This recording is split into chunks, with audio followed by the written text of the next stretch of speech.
తిరుమలలో వేసవి రద్దీ దృష్ట్యా అష్టాదళం తిరుప్పాడ ఆర్జిత సేవలను జూన్ 30 వరకు తాత్కాలికంగా రద్దు చేశామని టీటీడీ ఈవో ఏవి ధర్మారెడ్డి తెలిపారు. తిరుమల అన్నమయ్య భవనంలో డయల్ యువర్ ఈవో కార్యక్రమం జరగడంతో భక్తులు సందేశాలు సూచనలను ధర్మారెడ్డి ఫోన్ ద్వారా తెలుసుకున్నారు. శ్రీవారి ఆలయంలో పటిష్టమైన భద్రత ఉందని, గత 2 దశాబ్దాల్లో ఎప్పుడూ చోరీ జరగలేదని అన్నారు. శ్రీవారి హుండీలో చోరీ జరిగితే విజిలెన్స్ అధికారులు ఎప్పటికప్పుడు నిందితులను గుర్తించి అదుపులోకి తీసుకుంటారని తెలిపారు. ఎందుకంటే స్లాట్ దర్శనం మనం పెట్టి ఏప్రిల్ 12 వరకు మనం దాన్ని నిర్వహించాం. ఏప్రిల్ 12వ తేదీ రోజు ఎక్కువ మంది భక్తులు రావడం వల్ల స్లాట్ దర్శనం మనం రద్దు చేసి మళ్ళీ వైకుంఠం 2 ద్వారా దర్శనాన్ని చేస్తున్నాం.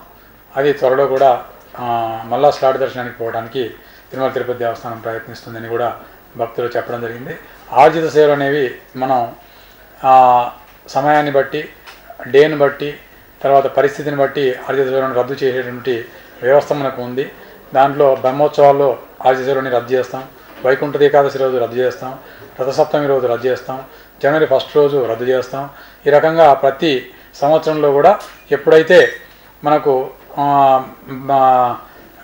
ఈ టెంపుల్లో దర్శనం ఎక్కువగా చేయవలసి వస్తుందో, ప్రత్యేక ఉత్సవాలు ఎప్పుడైతే ఉంటాయో అప్పుడన్నీ కూడా ఆర్జిత సేవలు మనం రద్దు చేసేటువంటి పరిస్థితి మనకు ఉంది. అదేవిధంగా సహస్ర కలశాభిషేకం, విశేష పూజ, వసంతోత్సవాన్ని ఉత్సవాలను భిన్నం కాకుండా కాపాడటానికి అర్చకులు, జిఎంగారుల రిక్వెస్ట్ మేరకు అవి మనం రద్దు చేయడం జరిగింది తప్ప ఈ తిరుమల తిరుపతి దేవస్థానం చేసినటువంటి నిర్ణయం కాదు. తర్వాత ఈ మధ్య అష్టాదళము, తర్వాత తిరుప్పావడ తాత్కాలికంగా జూన్ 30వ తేదీ వరకు నిలిపివేశాం. ఎందుకంటే సమ్మర్లో రష్ ఎక్కువ ఉంది కాబట్టి ఆ రష్కు అనుగుణంగా ఈ సమయాన్ని కూడా ఈ విఐపి భక్తులకు ఈ సేవల్లో ఇచ్చేటువంటి సమయాన్ని ఈ 2 సేవలు చేయడం వల్ల మ్యాక్సిమం విఐపి భక్తులే వస్తారు అక్కడికి. కాబట్టి ఈ విఐపీలకు ఈ 2 సేవల్లో కల్పించేటువంటి ఈ సమయాన్ని సామాన్య భక్తులకు ఇస్తే బాగుంటుందనేటువంటి ఉద్దేశంతో తిరుమల తిరుపతి దేవస్థానం జూన్ 30 వరకు, ఎందుకంటే ఈ స్పెషల్ సర్కమ్స్టాన్సెస్ ఇప్పుడు కరోనా సమయంలో భక్తులు దర్శనానికి దూరం అయ్యారు, అందువల్ల ఇప్పుడు ఎక్కువ సంఖ్యలో భక్తులు వస్తున్నారు కాబట్టి ఈ నిర్ణయం తీసుకోవడం జరిగింది.